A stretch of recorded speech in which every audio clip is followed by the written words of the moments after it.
Hola a todos, espero que estén muy bien. Entonces vamos a iniciar la tutoría de PALS. Cualquier pregunta que tengan, no duden en escribirme o pues abrir el micrófono. Entonces, estas fueron las referencias que utilicé. Vamos a hablar primero acerca de algunos fundamentos de la reanimación neonatal, sobre todo de la transición de la vida intrauterina a extrauterina, luego acerca de la evaluación previa y la preparación para la reanimación, los pasos iniciales del cuidado del recién nacido, las ventilaciones, compresiones y por último las medicaciones.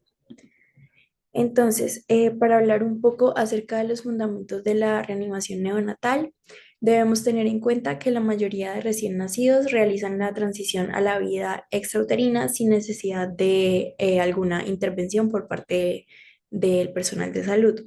También que antes del parto los vasos sanguíneos de los pulmones se contraen y los alvéolos están llenos de líquido en vez de aire.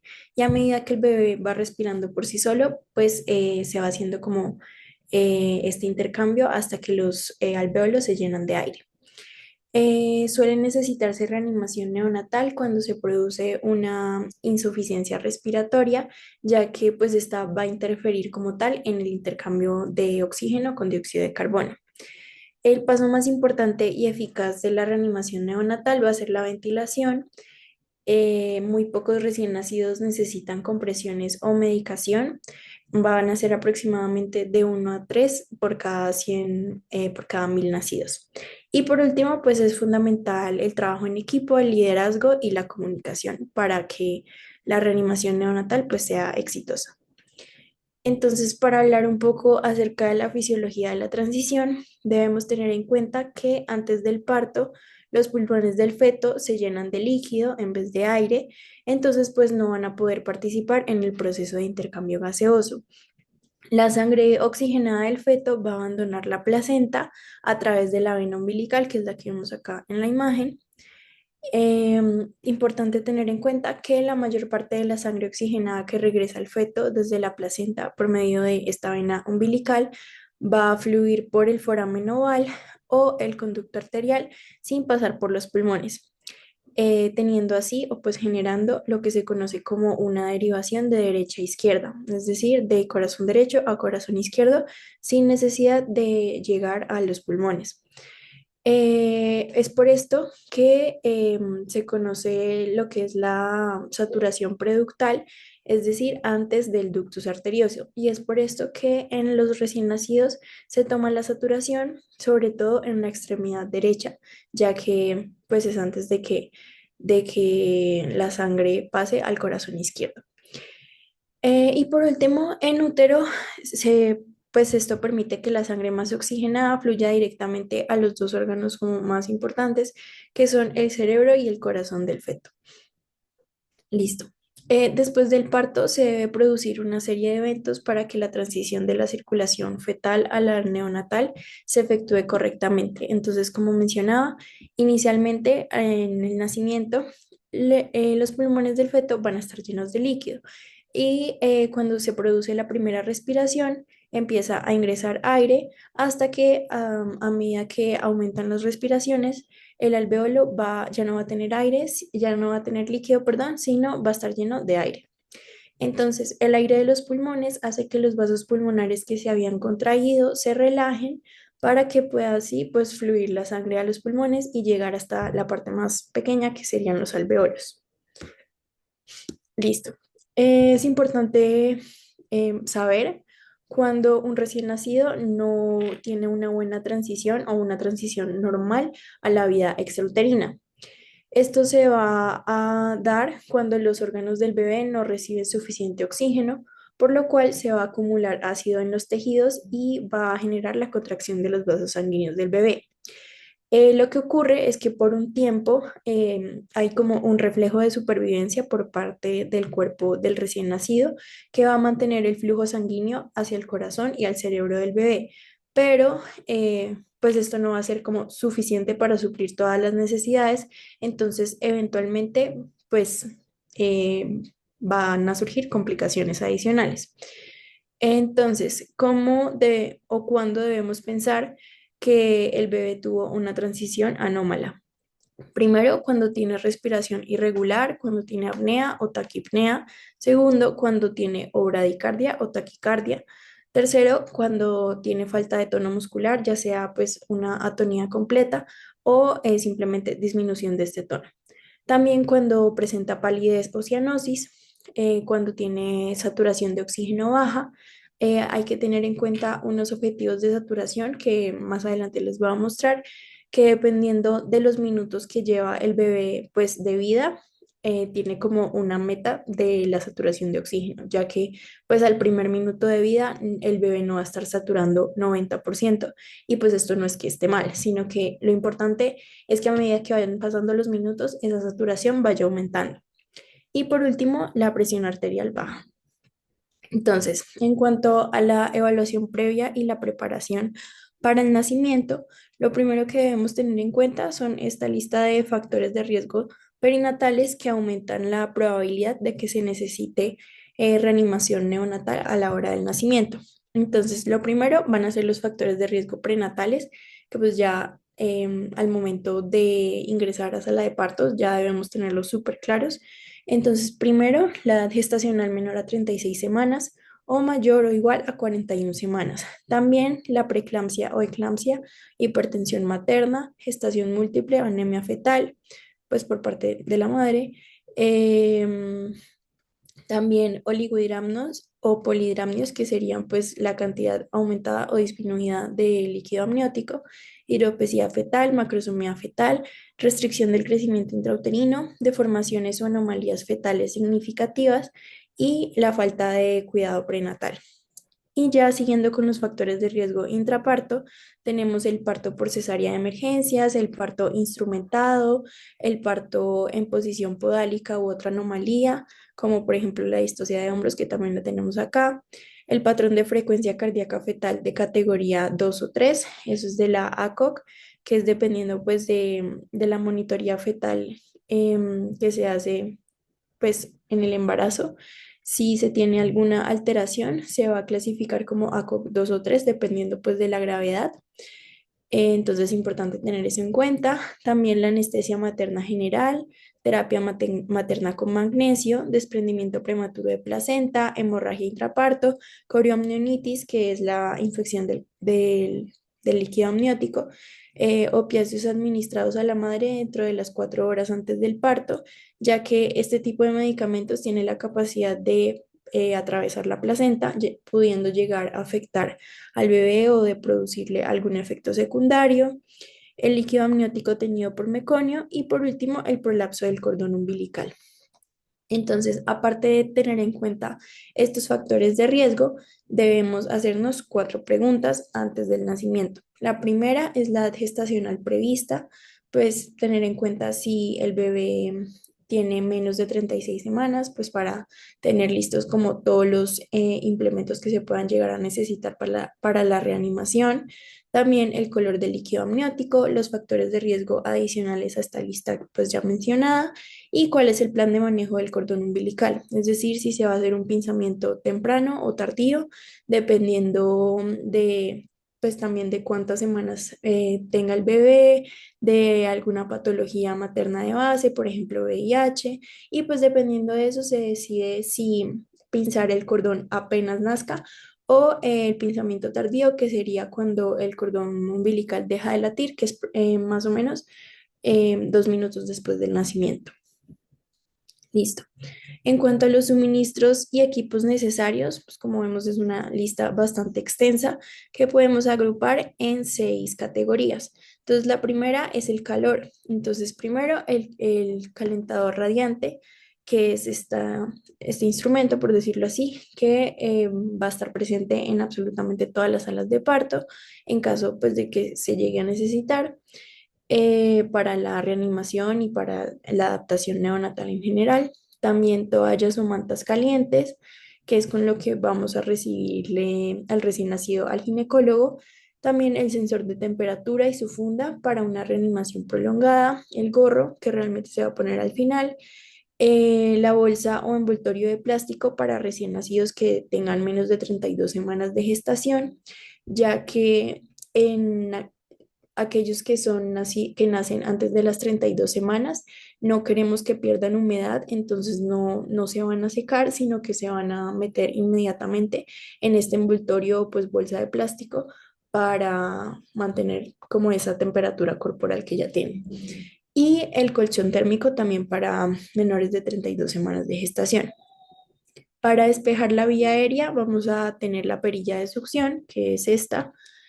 También se puede utilizar sonda de aspiración, pero idealmente la perilla de succión para eliminar las secreciones.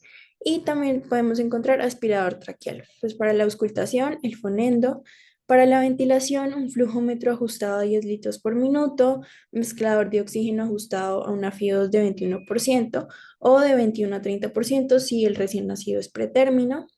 También dispositivos de ventilación con presión positiva que van a ser el pilar de la ventilación o lo que pues, se va a usar en primera medida en caso de que se necesite. Las mascarillas de tamaños adecuados para bebés a término y pretérmino, ya que pues de esto va a depender como el tamaño o incluso la forma. El tubo orogástrico o, bueno, y el monitor cardíaco. En cuanto al oxígeno, pues el equipo para administrar oxígeno a flujo libre, el pulso oxímetro, súper importante, pues recordar que se mide la saturación en la manito derecha, pues, en el dedo de la mano derecha, y la tabla de objetivos de saturación de oxígeno que la vamos a ver más adelante. Para la intubación, súper importante siempre tener esto listo, ya que se debe verificar que tenga un buen funcionamiento, que la luz del laringoscopio esté funcionando y pues que en caso de que se llegue a necesitar ya se tenga todo a la mano. Entonces, el laringoscopio con hoja tamaño 0,1 o pues 0,0 si son prematuros extremos, lo vamos a ver también más adelante. La guía realmente es opcional, pero lo que se recomienda es utilizarla. El tubo endotraqueal, cuyos diámetros internos también van a variar dependiendo tanto del peso como de la edad gestacional. El detector de dióxido de carbono, pues para la capnografía. También la cinta de medición y la tabla de profundidad de inserción del tubo endotraqueal. La cinta para fijar el tubo y pues tijeras. Y por último, para la medicación, esto es en casos demasiado específicos que realmente casi no se llega a la necesidad de utilizarlo, pero el medicamento de primera línea va a ser la adrenalina. También se utiliza, pues, junto con la adrenalina, la solución salina normal, utensilios para colocar un catéter venoso umbilical de emergencia y tablas de dosis calculadas de medicación para, pues, en caso de que se necesite de urgencia para el bebé. Entonces, lo primero que vamos a hacer apenas nazca el bebé es una evaluación rápida. Debemos hacernos estas tres preguntas en orden y dependiendo de la respuesta de la primera, se sigue con la segunda y así sucesivamente. Entonces, lo primero que debemos preguntarnos es si el bebé parece haber nacido a término. Si la respuesta es sí, lo dejamos ahí con la mamá. Si no, si la respuesta es no, lo debemos pasar a calentador radiante. Entonces, el bebé parece haber nacido a término. Listo, perfecto. Segunda pregunta, ¿el bebé tiene buen tono muscular? Si la respuesta es sí, lo mismo. Podemos seguir a la siguiente pregunta y por ahora dejamos al bebé con la mamá. Y la tercera pregunta es si el bebé respira o llora. Si la respuesta es sí, pues tendríamos las tres respuestas afirmativas. Entonces el bebé puede permanecer con la madre y vamos a hacer la adaptación neonatal, pues ahí en el pecho de la madre. Mientras que si alguna de las respuestas es negativa, se debe llevar al bebé al calentador radiante y pues estar preparado para ya iniciar la reanimación. Siguiendo con los pasos iniciales del cuidado, lo primero es mantener una temperatura corporal entre 36,5 a 37,5 grados. Súper importante proporcionar calor, destapar al bebé completamente, pero pues vigilando que se mantengan en estos rangos de temperatura. Si se prevé que el bebé va a estar mucho tiempo pues bajo el calentador radiante, se debe colocar como un termómetro que tome la temperatura periódicamente, pues vigilando que se encuentre siempre bajo estos rangos. Lo segundo es secar. Como les mencioné anteriormente, a los menores de 32 semanas no se les seca, sino que inmediatamente se colocan dentro de la bolsa plástica para que no pierdan como la humedad con la que nacen. Mientras que a los mayores de 32 semanas de gestación sí se les debe secar, ya que la piel húmeda aumenta la pérdida de calor por evaporación. Entonces se coloca al bebé sobre una manta o una toalla caliente y se continúa pues con el secado por todo el cuerpo. Lo tercero es la estimulación. Normalmente los bebés no necesitan ser estimulados, sino que apenas empezamos a secarlos ya empiezan a llorar o a respirar por sí solos. Pero en caso de que esto no suceda, que el bebé no respire, pues debemos hacer una estimulación suave pero contundente primero en la espalda, luego en el torso y en las extremidades, para ver pues si el bebé empieza a respirar por sí solo o empieza a llorar. Y lo último es posicionar la cabeza y el cuello para que la vía aérea se pueda abrir y se puedan aspirar las secreciones más fácilmente. Y pues esto es con el fin de que el bebé pueda respirar mejor. Listo. Una vez hemos completado esos pasos, debemos iniciar como tal la evaluación de la respuesta al bebé a esos pasos que ya completamos. Entonces, hay dos posibles escenarios. El primero es que el bebé siga apneico o que jadeo o que en estos casos, que jadeo o que va a tener como el mismo desenlace a que no esté respirando en lo absoluto. Entonces, en cualquiera de estos dos escenarios vamos a iniciar ventilación por presión positiva. Mientras que si el bebé respira luego de los pasos iniciales, es decir, lo ponemos en el calentador, lo secamos, le hacemos la estimulación, listo, perfecto, empezó a respirar, a llorar. Debemos evaluar la frecuencia cardíaca inicialmente con el fonendoscopio, luego con el pulso oxímetro y a partir de esto, si la frecuencia cardíaca es mayor a 100 latidos por minuto, súper bien, no requiere como alguna intervención adicional en el momento, mientras que si la frecuencia cardíaca es menor a 100 latidos por minuto, debemos iniciar la ventilación por presión positiva. Entonces, ¿cuándo y cómo administrar oxígeno adicional? Como les comentaba, hay unas saturaciones objetivo dependiendo de cuántos minutos lleva de vida, pues el recién nacido. Entonces, al minuto de nacer, se espera que tenga una saturación entre 60 al 65%, mientras que ya a los 10 minutos debemos esperar una saturación entre el 85 al 95%. Idealmente debe ser mayor al 90%, pero pues podemos darle chance unos minutos más a que ya sea mayor al 90%. Es decir, si el bebé nació hace 2 minutos y está saturando 68%, no debemos alarmarnos, mientras que si el bebé ya lleva 5 minutos de nacido y sigue saturando 68, ahí sí debemos brindarle un aporte adicional de oxígeno. Entonces, vamos a tener como dos alternativas. La primera es el oxígeno a flujo libre, que es el que vemos acá en la imagen. Este se utiliza cuando la lectura del pulso oxímetro permanece por debajo del rango objetivo para la edad del bebé, es decir, fuera de los rangos de la tabla, pero que sí o sí el bebé debe estar respirando. Si no está respirando, pues no va a servir de nada este oxígeno a flujo libre. Se coloca pues a más o menos 2 centímetros de la boquita y pues ya empieza a respirar mejor. Y por otro lado está la ventilación por presión positiva, que es como lo más top en cuanto a la reanimación neonatal. Hay tres como instrumentos que se pueden utilizar. Está la bolsa autoinflable, la bolsa no autoinflable y el reanimador con pieza en T. Entonces, cuando vamos a realizar ventilación por presión positiva, bajo tres escenarios. El primero, cuando el bebé no respire, es decir, está en apnea completamente. El segundo escenario es cuando el bebé jadea o boquea. Y el tercer escenario es cuando la frecuencia cardíaca sea menor a 100 latidos por minuto. Súper importante que si alguna de estas tres cosas está presente, debemos iniciar la BPP en el primer minuto de vida, pues para que no hayan como secuelas adicionales. Entonces acá está como otra gráfica que nos muestra dependiendo de cuántos minutos han pasado desde el parto, más o menos en qué rango debe estar la saturación. Entonces, cuando ya el bebé tiene más de 10 minutos de nacido, idealmente mayor al 90%. Entonces, como les decía, hay tres tipos de dispositivos. Está la bolsa autoinflable, que es lo que conocemos como AMBU o pues bolsa válvula mascarilla. Importante que está como que ya tiene gases, entonces se va a volver a inflar apenas la soltemos, por decirlo así. También está la bolsa no autoinflable, que es la bolsa de anestesia, y el reanimador con pieza en T. Las que más utilizan son estos dos, pues dependiendo como de la disponibilidad.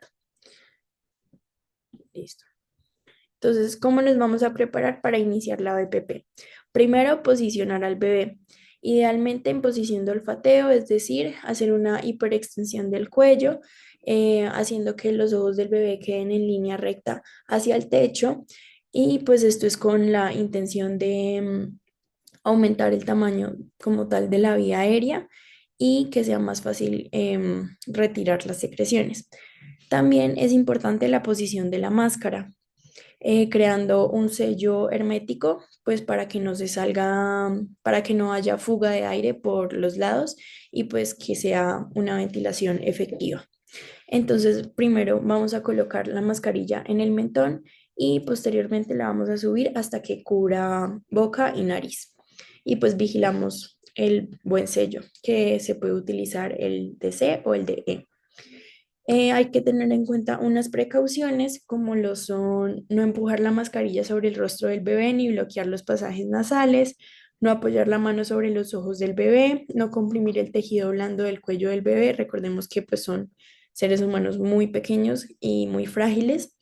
Y por último, volver a revisar la posición de la mascarilla y la cabeza a intervalos regulares, pues para asegurarnos de lo mismo, que no haya ninguna fuga de aire por los lados y que pues la ventilación sea efectiva. Entonces, preparación para iniciar la BPP.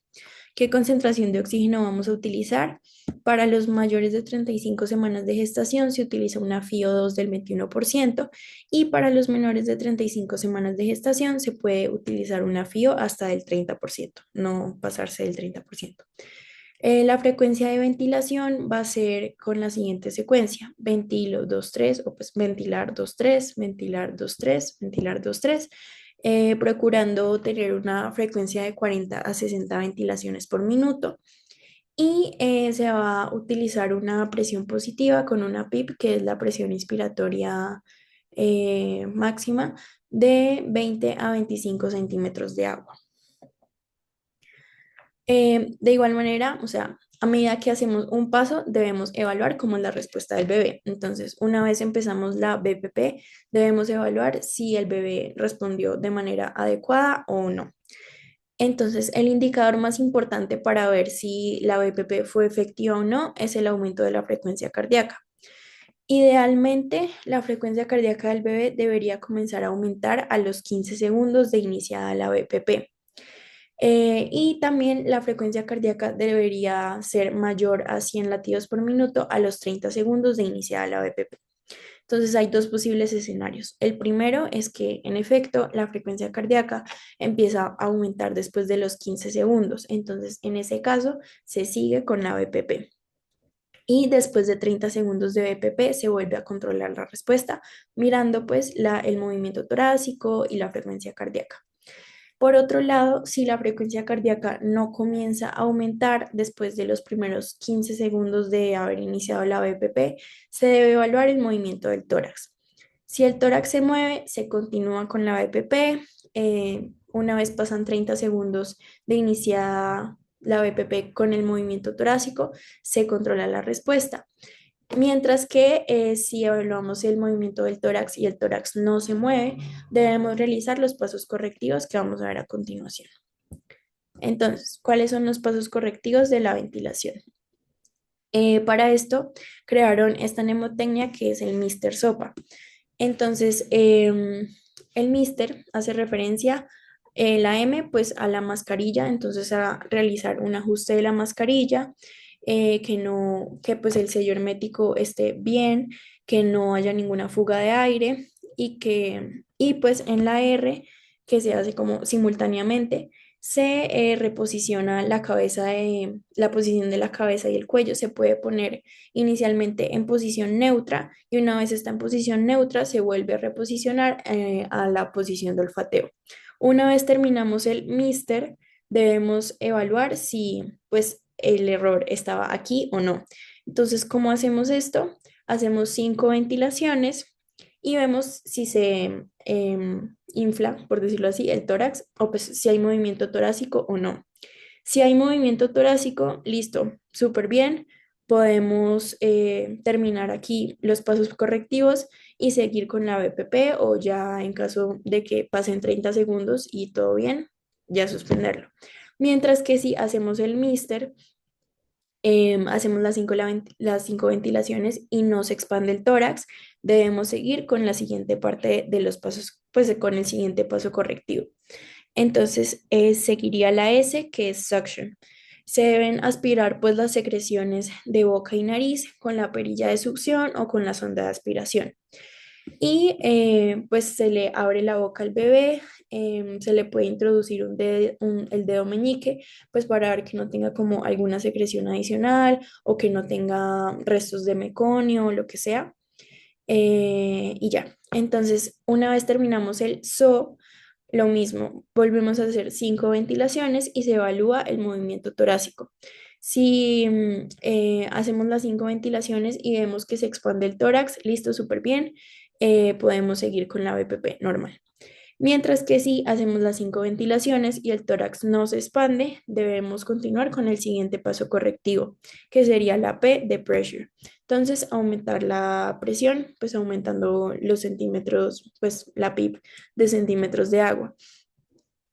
Una vez hacemos esto, lo mismo, 5 ventilaciones, evaluamos el movimiento torácico. Si no hay expansión torácica, se sigue a la A, que es el último paso correctivo, que es ya pensar si el bebé necesita de una vía aérea alternativa, ya sea intubación o máscara laríngea.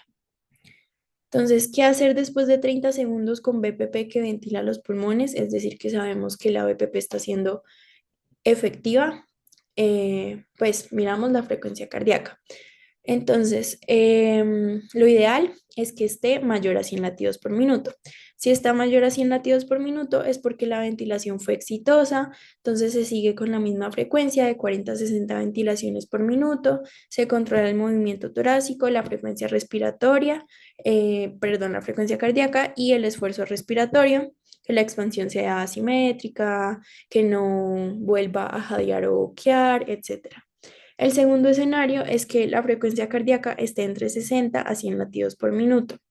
Si la frecuencia cardíaca mejora, se puede seguir con la BPP, pero si esta no mejora, se considera reevaluar técnica, pues otra vez con los pasos correctivos, o sea, con el Mister Sopa, se puede ajustar la FIO2, recordemos que es hasta 30%, em, se sigue monitorizando y se puede considerar la necesidad de una vía alternativa. Y el peor escenario, que sería que el recién nacido continúa con una frecuencia cardíaca menor a 60 latidos por minuto.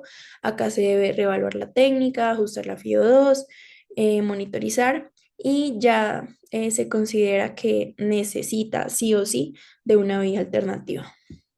Entonces, esa vía alternativa va a ser la intubación en primera instancia. Entonces, cuando vamos a intubar, hay 4 indicaciones. La primera es si la frecuencia cardíaca es menor a 100 latidos por minuto y no aumenta después de la PPP, es decir, sería este escenario, ya sea este, que se revaluó la técnica, se aumentó FIO2, se pensó que se podría necesitar y ya en efecto se necesita la vía alternativa. También antes de iniciar compresiones torácicas, siempre que vamos a iniciar las compresiones, el bebé debe estar intubado o pues con máscara laríngea.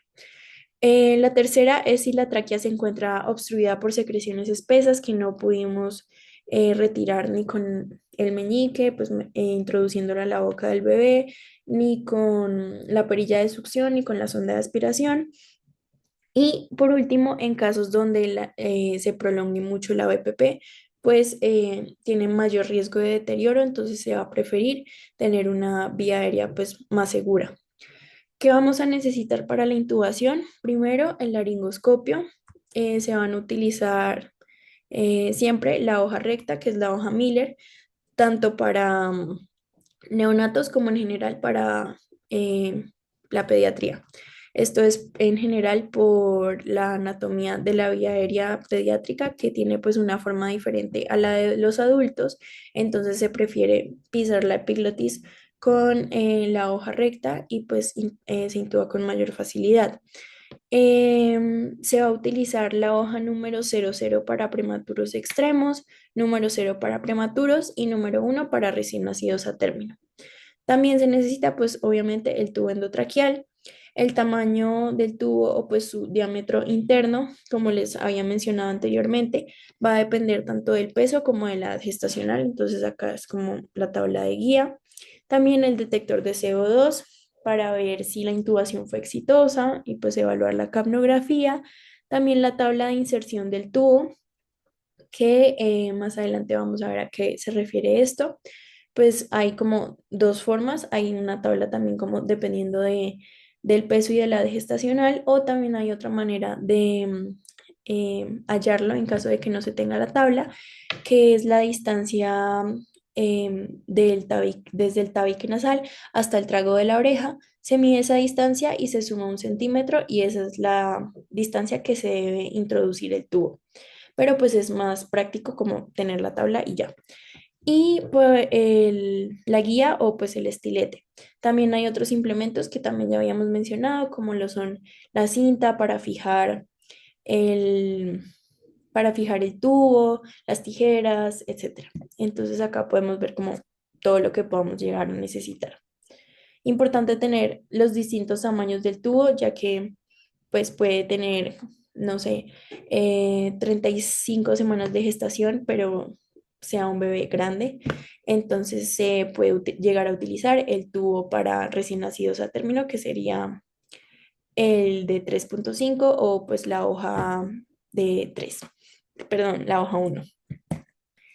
Entonces, ¿cómo se va a realizar la intubación? Importante tener en cuenta los puntos anatómicos, la epiglotis, la vallécula, la lengua, el esófago. Recordemos que hay dos tubitos, el que está arriba pues es la vía aérea y el que está abajo es el esófago. Por gravedad es más fácil que el tubo se vaya por el tubito de abajo, que sería el esófago.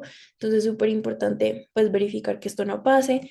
También importante pues sostener el laringoscopio con la mano izquierda, introducirlo con cuidado, que no se vaya a lesionar la cavidad oral, no palanquear y pues ya introducir el tubo con la mano derecha y posicionarlo pues la distancia que se requiera dependiendo de la edad gestacional y del peso. Entonces este sería como tal como el procedimiento de intubación. Esto era lo que les decía de la profundidad de inserción del tubo endotraqueal, depende de las semanas de gestación y del peso del bebé, pero también se puede realizar lo de la distancia desde el tabique nasal hasta el trago, más uno.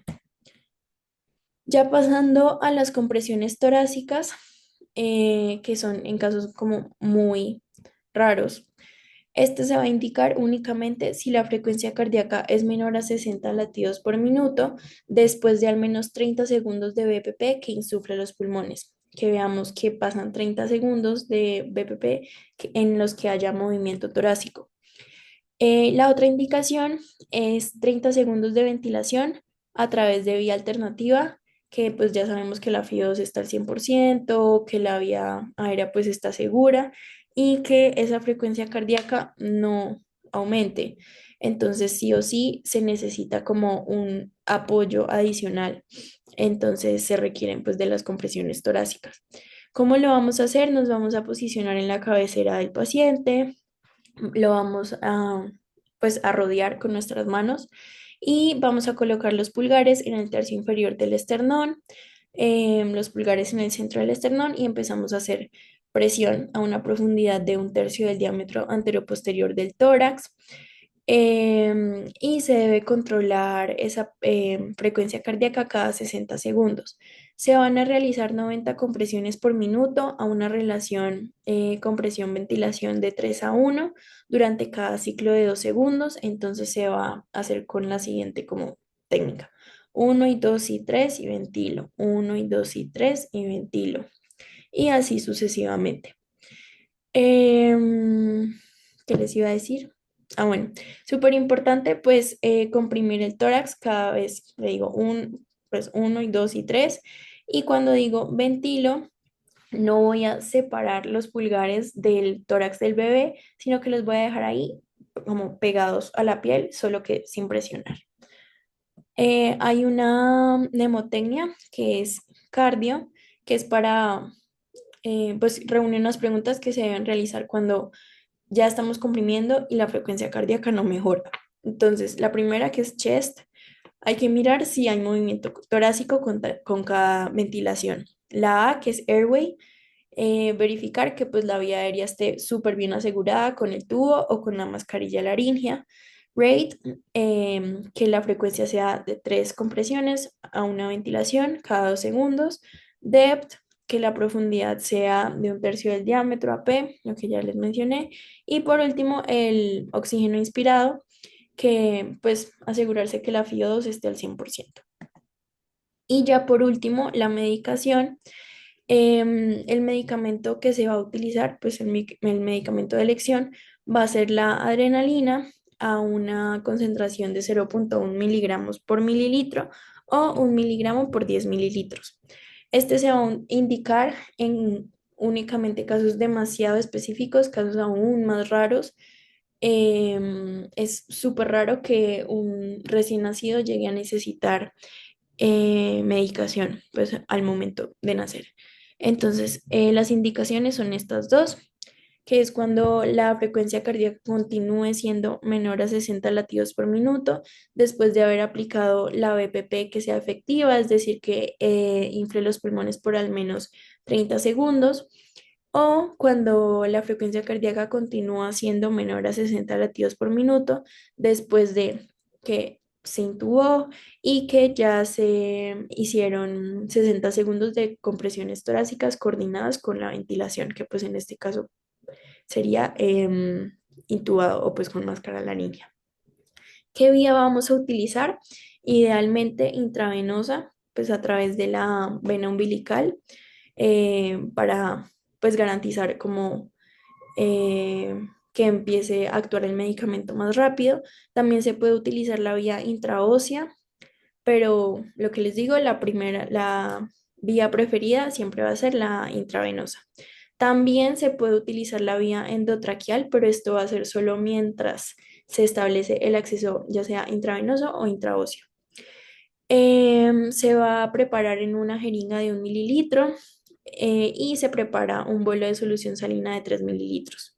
La dosis va a ser de 0,02 miligramos por kilo, que es lo mismo que 0,2 mililitros por kilo, y se va a administrar lo más rápido posible. Apenas se cumplan con cualquiera de estas dos indicaciones, de una sabemos que debemos administrar adrenalina, entonces la aplicamos de una vez. Se irriga con 3 mililitros de solución salina normal al 0,9 y se debe repetir la dosis cada 3 a 5 minutos si la frecuencia cardíaca sigue siendo menor a 60 latidos por minuto. Si la frecuencia cardíaca ya aumentó, no necesita más em, adrenalina.